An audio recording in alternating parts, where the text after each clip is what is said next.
Si vous pensez qu'un besoin client reste toujours figé dans le temps, regardez cette vidéo et vous comprendrez pourquoi c'est rarement le cas. Quand un client exprime un besoin, il peut avoir une idée assez précise de la solution. Par exemple, on a besoin d'un tableau de bord, on a besoin d'un nouvel outil, ou encore on a besoin d'automatiser certaines tâches. Mais derrière la solution envisagée, il y a souvent un objectif plus profond. Le rôle d'une ESN, ce n'est pas uniquement de répondre à la demande formulée, c'est aussi de comprendre le besoin réel qu'il y a derrière. C'est ce qu'on appelle le besoin métier. C'est la problématique concrète que l'utilisateur cherche à résoudre dans son travail quotidien. Pour l'identifier, on utilise différentes approches. Des ateliers d'échange, l'analyse des processus existants, ou encore l'observation des usages réels. On cherche à comprendre ce qui prend du temps, ce qui génère des erreurs, ou ce qui manque pour prendre une décision. Et très souvent, le besoin de départ évolue. Pourquoi ? Parce que le fait de formaliser un besoin, ça permet aussi de mieux le comprendre.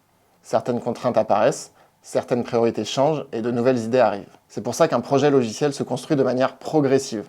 On fonctionne avec une approche itérative, c'est-à-dire qu'on avance étape par étape, en affinant la solution à mesure que la compréhension du besoin s'améliore. Lire un besoin client, ça demande bien sûr de l'écoute, mais c'est aussi analyser le contexte, poser les bonnes questions et accompagner sa transformation en solution cohérente. Parce qu'un besoin bien compris, c'est souvent la première étape d'un projet réussi. Merci d'avoir regardé cette vidéo et n'hésitez pas à regarder toute notre chaîne YouTube. Si vous avez des besoins ou un projet, n'hésitez pas à nous contacter également.